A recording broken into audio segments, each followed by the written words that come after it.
ಸಂಕೇಶ್ವರ ಪಟ್ಟಣದ ಎಸ್ಡಿವಿಎಸ್ ಸಂಘದ AB Patil public ಶಾಲೆಯಲ್ಲಿ ಉಡಾನ 11 ಸಾಂಸ್ಕೃತಿಕ ಸಂಭ್ರಮ ಉತ್ಸವವು ಅತಿ ವಿಜೃಂಭಣೆಯಿಂದ ಜರುಗುತ್ತಿದೆ. ಎಸ್ಡಿವಿಎಸ್ ಸಂಘದ ಅಧ್ಯಕ್ಷರಾದ ಎಬಿ ಪಾಟೀಲ್ ಮಾತನಾಡಿ, ಕರ್ನಾಟಕದ ಮಹಾರಾಷ್ಟ್ರ ಗಡಿ ಭಾಗದಲ್ಲಿ ಹಲವು ದಶಕಗಳಿಂದ ಎಸ್ಡಿವಿಎಸ್ ಸಂಘವು ಜ್ಞಾನ ದಾಸೋಹ ಮಾಡುತ್ತಿದ್ದು, ವಿದ್ಯಾರ್ಥಿಗಳಿಗೆ ಭವಿಷ್ಯವನ್ನು ರೂಪಿಸುವುದಕ್ಕಾಗಿ ಈ ಶಿಕ್ಷಣ ಸಂಸ್ಥೆ ಶ್ರಮಿಸುತ್ತಿದೆ ಎಂದರು. ಇವತ್ತಿನ ಹಲವಾರು ವಿದ್ಯಾರ್ಥಿಗಳನ್ನ ಬಹಳ ಉನ್ನತ ಮಟ್ಟಕ್ಕೆ ತೆಗೆದುಕೊಂಡು ಹೋಗುವಂತ ಶಾಲೆ ಕೂಡ ಇವತ್ತಾಗಿದೆ.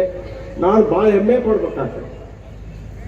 CBSE ಸ್ಕೂಲು ಯಾವ CBSE ಸ್ಕೂಲ್ ಕಿಂತಲೂ ಕಡಿಮೆ ಇಲ್ಲ. ಎಲ್ಲಾ ಶಿಕ್ಷಕ ಸಹೋದರ ಸಹೋದರಿಗೆ ಹೋಗ್ಬೇಕಾಗ್ತದೆ.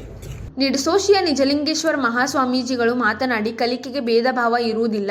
ದೇವರು ಎಲ್ಲರಿಗೂ ಒಂದೇ ರೀತಿಯಾದ ಬುದ್ಧಿಶಕ್ತಿಯನ್ನು ಕೊಟ್ಟಿರುತ್ತಾನೆ.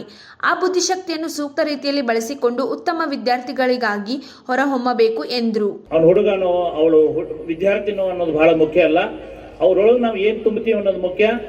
ಅಂಥ ಒಂದು ಸದ್ಗುಣಗಳನ್ನ, ಉತ್ತಮ ಸಂಸ್ಕಾರವನ್ನು ತುಂಬುವಂಥ ಕೆಲಸವನ್ನ ನಮ್ಮ Shri A B Patil public ಶಾಲೆ ಉತ್ತಮವಾಗಿ ಮಾಡ್ತಾ ಇದೆ ಈ ಭಾಗದಲ್ಲಿ. ಅದಕ್ಕಾಗಿ ಅದರ ಸಾಂಕೇತಿಕವಾಗಿ ಈ ಉಡಾನ್ ಅನ್ನುವಂಥ ಕಾರ್ಯಕ್ರಮ ತಮ್ಮೆಲ್ಲರ ಮುಂದೆ ಕೂಡ ಪ್ರಸ್ತುತ ಆಗ್ತಾ ಇದೆ. ಎಸ್ಡಿವಿಎಸ್ ಸಂಘದ ಆಡಳಿತ ಮಂಡಳಿಯವರು, ಸಂಘದ ಕಾರ್ಯದರ್ಶಿಗಳಾದ ಜಿಸಿ ಕೊಟಗಿ, ಆಡಳಿತಾಧಿಕಾರಿ ಡಾಕ್ಟರ್ BA ಪೂಜಾರಿ, ಪ್ರಾಚಾರ್ಯರಾದ ಮಾರುತಿ ಕಾಮತ್ ಹಾಜರಿದ್ದರು.